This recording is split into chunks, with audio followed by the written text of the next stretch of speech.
Chapter 33 Santiago. Images of betrayal flashed through his mind, replaying endlessly like a never-ending film. The wound in his chest bled as though he had been physically stabbed. His thoughts filled his head like a never-ending scream. Anya had lied to him, that much was clear, but she wasn't the only one involved in this great deception. His father had also lied, had also kept the truth from him. The two people who had been his entire world, those two, had taken his heart and shattered it into 1,000 pieces. He wanted to gather the pieces of his shattered heart and shove them in their faces, forcing them to see what they had done to him. But his father flinched at every sudden movement or raised voice, as though he feared Santiago might wield a whip and lash out. This reaction was enough to turn the hot flames of Santiago's anger into frozen ice, still present, still there, but no longer burning him from the inside. Instead, he felt cold and hollow. That left him with the other side of the coin, Anya. She hadn't come back since that night, and thinking about her was rubbing salt into his bleeding wound. Her actions burned him, and the truths she had withheld were poison in his mouth. What was true and what was a lie, he didn't know, and the doubts crept inside his mind like a shadow, whispering to him. She was never your friend. She was a vampire, a monster that lies. She decapitated all those people. No, they were monsters too, just like her. He would have succumbed to the shadows of suspicion if it weren't for the glimmer of gold hanging between his collarbones. The necklace that she had given him, a promise still intact.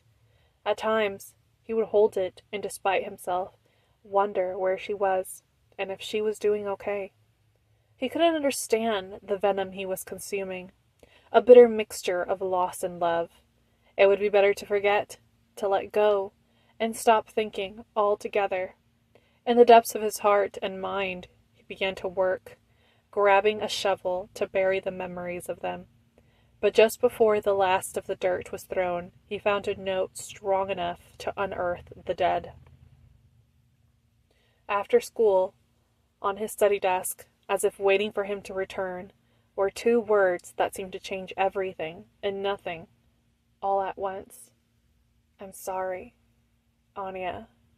Again and again he read the note, feeling the piece of paper in his hands. She had also left a daisy inside, and he remembered the daisy crowns they used to make all those years ago. He felt a pang in his heart, and he ran over the words with his fingers, over her name, all while holding the daisy with utmost care. He stood there, staring at the note, trying to understand what it was he was holding in his hands. Had she been here? Is she here now? Was this true? His heart raced with a velocity that only she could cause in him. But his thoughts had been cut off by his papa running into his room, calling his name. Santiago only managed to stuff the note and the daisy into his desk drawer mere moments before his papa came barging in. Si, papa? Ernesto looked at his son suspiciously, and decided to be straightforward. It looks like Anya stopped by. Did she leave you anything? No, Santiago lied. It hadn't even been difficult. Ernesto's eyes narrowed, but it was too soon to begin berating his son. Instead, he told a lie. Well, I have good news, mijo. That demon won't be coming back. She's gone forever. The news hit him like a tidal wave, and the urge to hit his papa with rapid-fire questions rose to his throat, but he pushed it down. In the last couple of days, he had understood a lot of things. One of them, the animosity that his father had felt for Anya. Instead, he swallowed back his questions. All right, he said, with his voice indifferent. Okay, Ernesto said, watching his son carefully, but turning his body towards the door, as though he was about to leave. But before he did, he spoke again. You haven't been eating, so Consuelo made your favorite, flautas de papa y pollo. Come downstairs when you're done changing. Sounds good, Santiago said, and watched his papa eye him one last time before closing the door. The moment he was out of the room, his suppressed feelings exploded, his hand coming down hard on the lamp and a picture frame on his nightstand, Both items fell to the floor and crashed into pieces. He pulled the drawer of his nightstand with a ferocious anger that almost tipped the wooden structure over. Inside, he grabbed Anya's note and crumbled it in his fists, throwing it across the room before crying out, "Why?" Then he grabbed his pillow and screamed into it. When he was done, he angrily grabbed the daisy, planning to stomp on it, but it was then when his vision focused on the tiny daisy he noticed that, in his anger, he shattered his mom's picture frame. "Oh no," he said, his anger evaporating as he bent down and carefully grabbed the picture from underneath the glass. "I'm sorry, Mama," he mumbled, and it was when he said those words, while holding the daisy and his mother's picture frame, that he felt wet tears begin to fill his eyes. "She's gone, Mama," he told the frozen portrait, his tears dropping onto his Mama's eternal smile. "My friend is gone, and I'm so confused.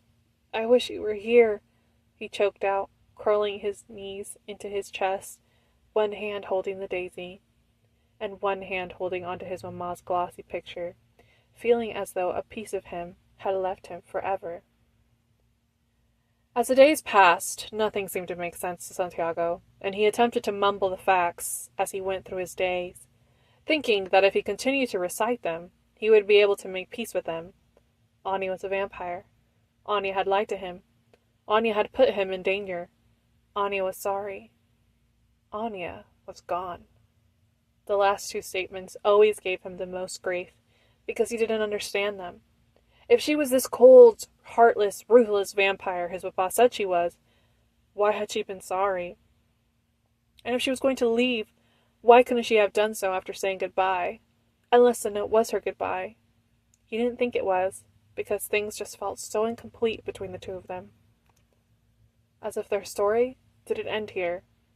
But doubt was a snake that slithered into his brain and his heart, making Santiago question himself repeatedly. His thoughts of her were endless, and every afternoon he felt as though La Hacienda was taunting him with images of their past. When he walked by the living room, he would see the two of them laughing while watching TV or playing video games. When he passed the library, he flashed back to their first meeting, and when he passed the porch, he thought back to the night that she had told him that she was an assassin. Oh, what a lie that had been. He knew now. His mood was like the time of day, always changing. There were days where he felt furious with her, so bitter and enraged that she didn't tell him her secret. Did she think he wasn't mature enough to understand her? "You are nothing but a human child." The argument they had just weeks prior rang in his ears. Her words that day made a lot more sense now, but did not stop the way his anger turned into guilt. If he had known that she was going to disappear from his life, he might have tried to make an effort to be nicer to her in their last week together. He might have tried to keep his jealous emotions in check. He might have tried to pull her closer to him, instead of pushing her away. But more than anything, he felt sadness. Sadness at the thought that he might never see her again, that he might never hear her laugh, or watch movies with her, or get the chance to beat her at chess, or just to look into those emerald eyes that always took his breath away. He knew he shouldn't be thinking this way. He knew he should be scared. It's not like he hadn't been, or he wasn't.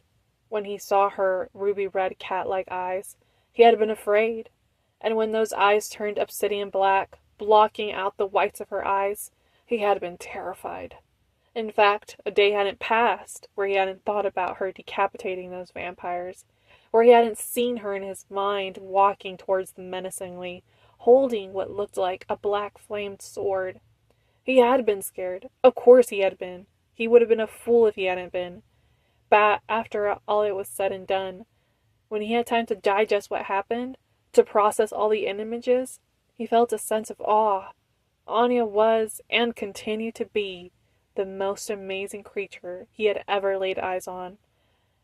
And on one bad moment, no matter how destructive, couldn't erase all the good ones. And that was his greatest mental struggle.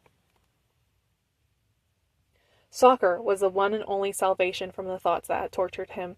Running was the only way to clear his mind. And though he had been a cordial player before, he became an aggressive one after Anya's departure, taking possession of the ball as though it was the only thing he could understand, ignoring his classmates' protests, and even the coaches. In the end, he was scoring better than he ever had before, so what did it matter? Is everything okay? Walter whispered in his ears after they were done with practice. Yes, Walter, Santiago snapped, causing Walter to wince. Santiago sighed, feeling bad that he had snipped at Walter, but not bad enough that he felt he needed to apologize. Walter had been asking if he was okay for the last 2 weeks, and he was just tired of hearing it. How many times did he have to say he was okay for Walter to believe him? Even if that was the furthest thing from the truth. Rapidly, Walter began pushing him away from the field. What is it? Santiago snapped again, feeling irritated at Walter's hand pushing his backpack forward. We should go, Walter said quickly. But Santiago could see the way his eyes glazed nervously behind him, and suddenly he heard his name being called. Santiago turned his neck around to look, and saw a boy with brown skin and black curly hair waving at him. Immediately, he stopped walking, causing Walter to slam straight into his backpack. Santiago straightened as Emiliano Garcia approached him. It had been 2 weeks since Santiago had seen him. He had heard rumors that Anya had fractured his jaw at the party, a clear rejection if there ever was one. And although Santiago was pleased to hear that, Emiliano was public enemy number 1. Hey man, I'm glad I caught you. I've been calling your name, he said. The sly smile that he always carried on his face was gone. All that remained was irritation. What do you want? Santiago asked gruffly, not bothering to be cordial. Wow, Emiliano chuckled emptily, the smile not reaching his eyes. What's with the attitude? At this, Santiago rolled his eyes and turned his back to Emiliano. Let's go, Walter, he said, but didn't move. Hold on, Emiliano said. I wanted to ask you about your cousin, Anita. The prickle of annoyance that Santiago had been feeling turned into a sharp displeasure. Where is she at these days? Emiliano finished. Santiago turned around slowly to face him, feeling that anger rise inside of him as he said, Not really any of your business, is it? Santiago, he heard Walter whisper his name. But he couldn't stop himself, and he continued, After all, didn't she reject you in front of everyone? He smiled cruelly. Emiliano's eyes flashed with anger, his fist clenching the straps of his backpack a little too hard. You know what? He spat. I thought it was weird the way that I would see you hanging around her like a lost puppy. I thought to myself, poor guy, has no game he has to be crushing on his cousin, until... He lifted a finger and began to walk closer. My sister told me she wasn't actually your cousin at all. And then I had to laugh, because that means you actually thought you had a chance with her. But I'm going to let you in on a little secret. Emiliano was feet away from Santiago now, grinning ear to ear. Whether Anita knows it or not, I'm not anywhere near done with her. Do you hear me, you snot-nosed brat?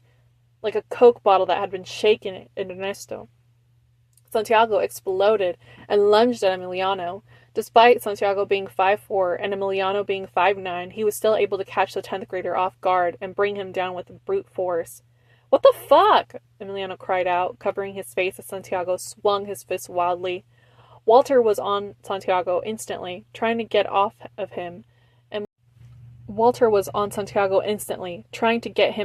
Emiliano, and though Walter was unsuccessful, the coach, who had been in the right place at the right time, had been, lifting Santiago with such brute force that he was practically airborne, feet and fists kicking in the air. Basta! The coach yelled. But Emiliano seized the moment that Santiago was off of him to land a quick punch on Santiago's face. Santiago had never been punched before, and the contact of Emiliano's fist with his jaw and then his nose made his brain rattle, apart from giving him a nosebleed. Hey! Walter cried out in protest and got in between the two of them. Garcia! The coach shouted, trying to restrain an adrenaline-pumped Santiago. Get out of here!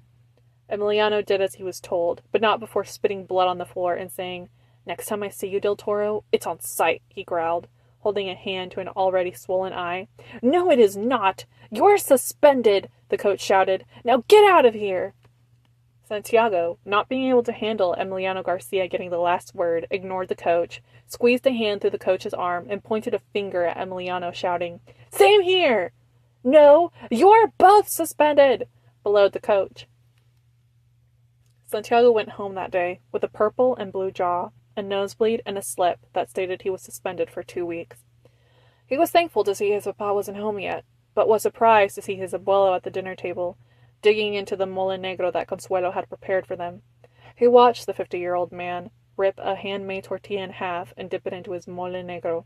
His eyes, which had been lingering on the file next to him, looked up, and for the first time, instead of seeing cold indifference in his abuelo's face, Santiago thought he saw his eyes sparkle with curiosity. Santiago ignored his abuelo's look, and instead just pulled up a chair in front of his abuelo and sat on it. As soon as he did, Consuelo put a plate of mole negro with arroz blanco in front of him, as well as adding a couple of handmade fresh tortillas in the tortillero. Santiago thanked Consuelo, grabbed the glass that she had set for him, and served him a nice, tall glass of agua de piña, trying to keep his eyes and face down so as to avoid eye contact. Santiago had half expected his abuelo to get up and leave the table. He had previously done when Santiago joined with his papa, but instead the opposite happened, and after a couple of awkward silent bites, his abuelo spoke. "Ganaste?" he asked, without taking his eyes off the file. The question was unexpected. Not what had happened to you, but had he won? He thought back to the fight, to the punches he was able to land on Emiliano before the coach pulled him off versus the one punch that Emiliano threw at him. "Yeah," Santiago nodded. "I think I did." The corner of his abuelo's mouth curved ever so slightly, but Santiago caught it. It was the first and only smile the old man had given him that he remembered, and he couldn't help but glow inside. Things had really sucked for him lately, but the quiet moment he had with his abuelo that day made him think that things were going to be okay in the end.